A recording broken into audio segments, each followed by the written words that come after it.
It's time to harvest the onions and the garlic from the garden.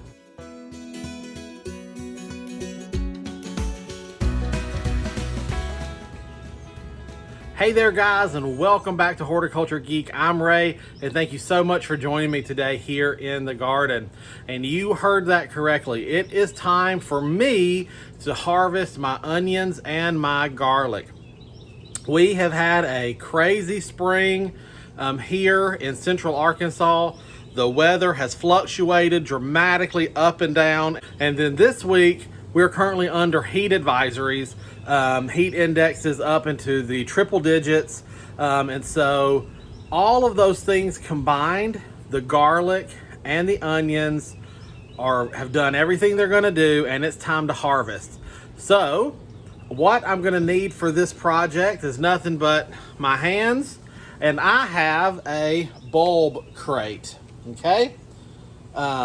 So this is what I'm gonna be using to harvest my onions and my garlic. Both onions and garlic need a curing time, and you need to put them in a well-ventilated, dry area for them to cure for 2 to 3 days after you pull them out of the ground. And so this basket works wonderful for that. Obviously, you can't get much more airflow in a basket than that right there. But you can use any kind of surface you want. Like if you have a table you can lay things out on. You just want everything to be in a nice even layer. So let's flip the camera around, take our basket, and we'll start looking at the onions and the garlic, and I'll show you what we're gonna do to harvest them. It is a super simple process that anybody can do. Okay, here we are in the onion bed. And it is full of weeds, so sorry, but that's just how it goes sometimes. But here's how you know your onions are ready. One, if you have onions flowering, going to seed, very pretty, but that means that onion is done. Once an onion goes to flower and produces the seed head like that, it will not grow anymore. And it will not store as long either in winter storage. So the onions that go to flower typically need to be used first if you're growing a massive crop that you intend to store and eat on all year long. So that is something to note. If you've done a huge onion bed, or if you're thinking about doing an onion bed, it's not uncommon for some of the plants to bolt and go to flower, but those are the onions you'll want to use first. I have such a small crop here, it will not be an issue. My other sign is that my stems are starting to flop over. So I'm getting some dryness at the stems, and the stems are flopping over. And so that is another clue that these are ready to harvest. There are a few in this patch that honestly could still be left here and they would still grow on a little bit longer. And I may leave some of the ones over on this side. There's a cluster over here that is still going really strong, but the vast majority of these I'm going to go ahead and harvest today because it is time. And then what that will do is it will allow me a good chunk of this bed that I can then clean out, get it weeded, add some compost, add some things, and I can flip and do a whole nother crop. I've still got plenty of time to grow a whole nother crop in this space. So let me set the camera up and we're just gonna start harvesting these onions. Okay, so all that we're gonna do to harvest our onions is we're gonna just give them a firm pull out of the ground, but we're not going to yank on the bulb. Let me just grab one here. Okay, what we don't want to do is we don't want to rip off the stem. The stems need to stay attached to your onion so that the onion can pull the sugars and nutritional value out of that stem. And it will suck everything out of that and store it away in the onion. And that's what you want to have happen. So when you're pulling these out, you give a nice firm lift. Don't go yanking and pulling because you don't want to pull your stems apart. And then once you have them, then we're just going to lay them in our basket. So let me move that out of the way. And let's find another one here. We'll do a cursory, get any weeds and stuff off. We can give it a little shake to see if we can loosen any dirt off. But that's it. Even those like floppy, dry onion leaves, I'm not gonna worry about those. That will all handle itself later. And into the basket it goes. All right, so I'm just gonna work through this bed, put you on fast forward mode, and we'll be back in just a minute and go look at the garlic.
Okay, so as you can see, I laid the onions out here on the table simply because I underestimated how many were in that section. I mean, I remember planting them all, but until you start pulling them, you kind of forget. So they did not fit in my basket.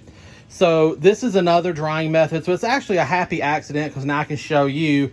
This is an excellent way to lay out your onions. So as you saw me, I just put a layer down and then another layer and then another layer, and I just stepped myself back. That way every bulb is exposed to the air. The leaves and the canopies of the plant are out of the way. They're cushioning some of these later ones, but everything has good, adequate airflow. So that's going to allow these onions to cure.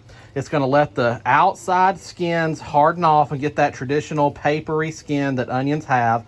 That's what this process is. And once that happens in 2 to 3 days, and the leaves have all dried up, then we can come through and clean our onions, remove the heads, remove the leaves, And then we will have our onions ready to store. That'll be a different video for a different day. But now that you've seen this part of the process, harvesting garlic is the exact same thing. So let's go look at that. Here we go. Okay, here we are in my garlic area. We're at the raised bed at the bottom of the driveway. If you've seen one of my garden tours before, you'll know exactly where this is at. If you have not seen a garden tour before, then just hit that like and subscribe button, because one of my next videos is going to be a complete garden tour. So stick around for that. Subscribe to the channel if you want to see that. But there are tons of other garden tour videos in the history log of the channel Horticulture Geek. So go ahead and check those out. But here we are at the garlic area. Now here you can see the garlics have been forming with, these are on garlic, these are called scapes. But it's the exact same thing as the onion. So it has started to put out its seed or flower pods. Now, these are edible. So that is something for you to note. If you are growing garlic and your garlic starts to look like this, these scapes are completely edible. And you can harvest them very much like asparagus. You just come down to a nice green spot. Here, let me lift this out of the ground. So you would just follow it down here, and I would trim it here. So I would cut this off like asparagus, and then you're gonna roast it just like you would asparagus or green beans. You can saute it, grill it, olive oil, lemon, salt, pepper, whatever your seasoning preferences are. And it basically is a very garlicky asparagus or green bean. So it's gonna be in that vein of texture and flavor profile, but very, very garlicky. So when you're harvesting your garlic or when you're growing your garlic, the scapes are edible. So this is a 2-for-1 crop. Now then, so you can see my garlic harvest here is doing the exact same thing as the onions. The leaves are brown. Now this center section with the scapes are still standing up pretty good, but my 2 varieties on the ends have completely flopped over. So it's time for them to come out of the ground. And just like, now in my onion area, I left some of the onions. In this area, I'm gonna go ahead and pull all the garlic because this garlic is ready, and this center section technically could stay probably another week and a half to 2 weeks. But I'm here, I'm harvesting, we're gonna get it out of the way. So same process, I'm gonna give each plant a gentle tug and get it out of the soil. Here we go.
Okay, here is my basket of garlic.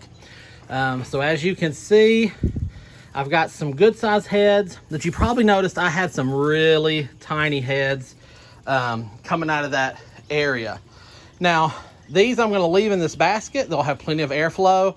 They're not as thick and bulky as all the onions were. So this is gonna be able to sit here in this basket and cure just like the onions are gonna sit on this table and cure. We are certainly hot enough right now. They are under the porch, so they will not get wet, and there's plenty of airflow here. So that is my onion and garlic harvest. Okay guys, that's my onion harvest thus far. As you can see right here, like I said, this is where the onions came from, and I still do have some more to harvest a little bit later. Those were still really doing well, so I'm gonna leave those in the ground, and that's okay. You can succession pull out your harvest if the plants are still thriving and doing well.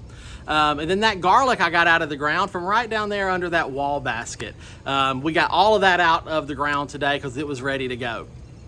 So one thing that I did want to point out to you guys about today's video is that garlic. Some of you probably noticed if you were watching as I was harvesting that garlic, that some of those garlic bulbs or garlic heads or cloves were very small.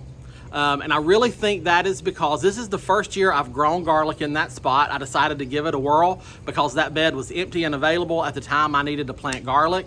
But if you can see, there's a giant tree there on the neighbor's side of the fence. And I do believe that that bed got a little too much shade. That bed is shaded in the mornings, but it receives afternoon light. But even with the strong afternoon sunlight, I don't think that garlic got quite enough sunlight to really bulk up the garlic heads. So the plants grew, the bulbs formed, they just didn't get big, huge garlic heads like you would buy in the grocery store. But that's okay because they're still going to be useful garlic heads. They're still going to be edible. I can still enjoy them. I just didn't get as huge a harvest as I potentially could have if I had sited that planting in a more appropriate spot. But that's the name of the game in gardening, especially if you're a beginner gardener. Just know trial and error is the best way to learn sometimes. If you've got a spot available in your yard if to plant something, but you're not sure if a plant will survive there or thrive there or not, if you're willing to give it a shot and see what happens, one way or the other, you're going to learn something from that process.